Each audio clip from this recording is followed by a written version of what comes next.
Assalamualaikum warahmatullahi wabarakatuh. Di sini saya Sofia Diasa Putri dari Prodi Hukum Unitma, kelas 2C, mata kuliah Hukum Pidana. Di sini saya akan menjelaskan menurut pendapat saya bagaimana apabila seorang anak yang berkonflik dengan hukum. Yang pertama, kita lihat dulu pengertian anak yang berkonflik dengan hukum. Di sini bahwa anak yang berkonflik dengan hukum ialah anak yang berusia di bawah 18 tahun. Perbuatan yang melawan hukum seperti pencurian, kekerasan, atau pembulian dalam kategori ini disebutkan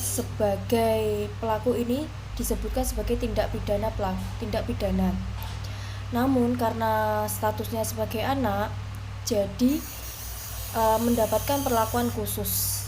Yang kedua yaitu apakah anak itu bisa dihukum? Ya, jawabannya adalah bisa.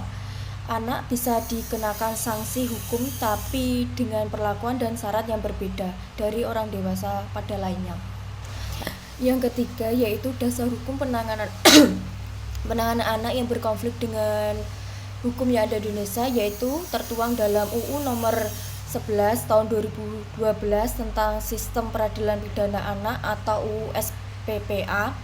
Yang kedua yaitu UU Perlindungan Anak nomor 35 tahun 2014. Usia minimal anak yang bisa diproses adalah 12 tahun. Yang keempat yaitu prinsip penanganan anak dalam hukum yang ada di Indonesia. Yang pertama, prinsip keadilan restoratif, yaitu menyelesaikan masalah dengan cara mediasi atau mempertemukan korban dengan pelaku atau masyarakat. Yang kedua yaitu diversi, yaitu menyelesaikan perkara di luar peradilan seperti mediasi, pembinaan atau pelayanan sosial. Yang ketiga yaitu hak pembinaan. Walaupun anak menjalani proses peradilan, mereka tetap mendapatkan pendidikan moral, perlindungan psikologis. Yang kelima yaitu jenis hukuman pada anak. Jika prinsip tadi tidak berhasil dan anak tetap menjalankan proses peradilan, maka ia akan diberikan sanksi. Yang pertama, pidana pembinaan LPKA, yaitu Lembaga Pembinaan Khusus Anak. Yang kedua yaitu pidana kerja sosial. Yang ketiga yaitu pidana dengan pengawasan. Yang keempat yaitu rehabilitasi jika anak tersebut melakukan mengonsumsi narkoba. Yang kelima yaitu pengembalian kepada wali atau orang tuanya.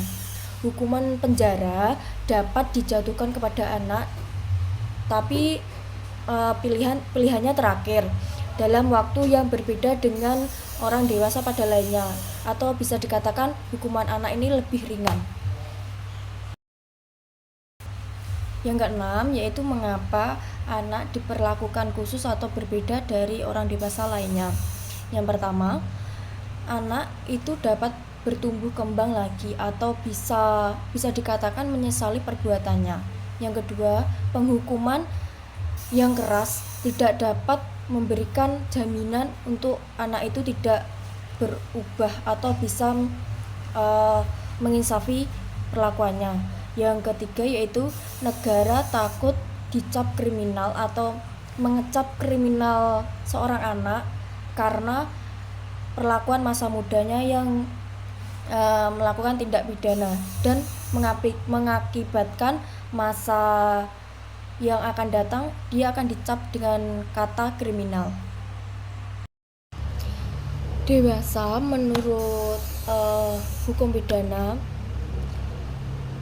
yaitu terkait UU nomor 3 tahun 1997 ayat 1 mengatur sebagai berikut, yaitu batas umur anak nakal yang dapat diajukan ke pengadilan adalah anak yang sekurang-kurangnya 8 tahun atau belum mencapai umur 18 tahun dan belum menikah.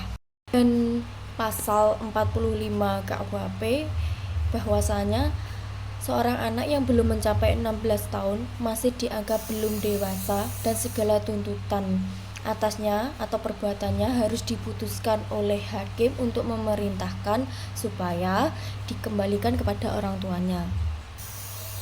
Dan demikianlah seorang yang belum genap 16 tahun atau disebut anak tidak dapat diadili sebagaimana proses memutuskan tindak pidana seperti biasanya, dan di diharapkan dikembalikan kepada orang tuanya atau wali karena masih dianggap menjadi tanggung jawab orang tuanya atau walinya. Hukum perdata sendiri memberikan perlindungan kepada anak-anak terhadap hak-hak keperdataannya seperti pembagian warisan dan lain-lain sebagainya. Dan yang ketiga adalah pandangan hukum Islam terhadap anak yang berkonflik terhadap hukum. Anak yang belum balik atau belum dewasa tidak harus dibebani tanggung jawab atau taklif. Lalu pembinaan dan pendidikan lebih diutamakan daripada hukuman itu sendiri.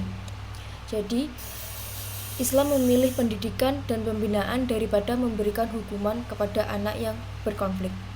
Lalu Islam juga menekankan restoratif justice atau keadilan restoratif, yaitu memulihkan hubungan sosial daripada memberikan hukuman itu sendiri.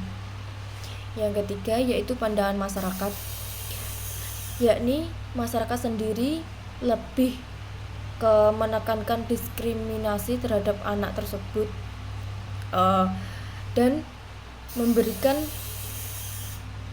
pendekatan adat atau memberikan pendekatan kekeluargaan untuk menyelesaikan masalahnya, serta anak yang berkonflik dipandang sebagai, ada beberapa masyarakat yang memandang anak yang berkonflik sebagai korban lingkungan, kurang perhatian, kurang pendidikan moral, dan kurangnya etika anak tersebut. Lalu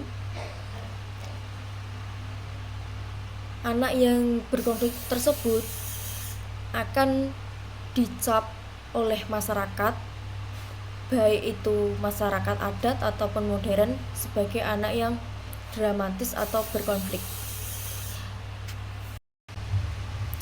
Dampak dari anak yang berkonflik dengan hukum dengan masa depannya, yakni stigma sosial.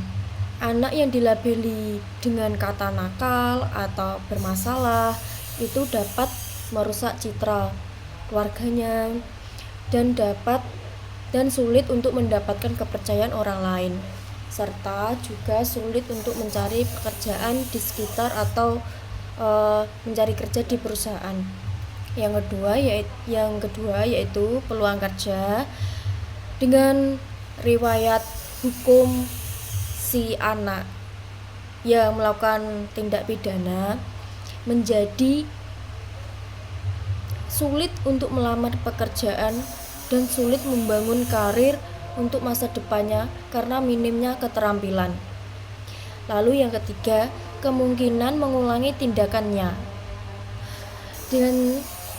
Dengan anak yang seperti itu memungkinkan untuk mengulangi tindakan pidananya secara lingkungan pergaulannya yang buruk selama masa pembinaan dan dapat memperburuk perilakunya juga. Yang keempat, dampak keluarganya. Dengan adanya dampak 1, 2, 3 itu memberikan dampak ke keluarganya juga, yaitu hubungan dengan keluarga yang kurang harmonis karena merasa keluarganya malu mempunyai anak yang dicap nakal atau bermasalah seperti itu. Jadi kita bisa menarik kesimpulan dari apa yang saya katakan tadi, bahwasanya anak yang berkonflik dengan hukum tidak langsung serta-merta diproses di pengadilan dan dapat diproses melalui pembinaan, mediasi, dan keadilan restoratif. Jadi sekian dari apa yang saya presentasikan ini, sekian dari saya. Wassalamualaikum warahmatullahi wabarakatuh.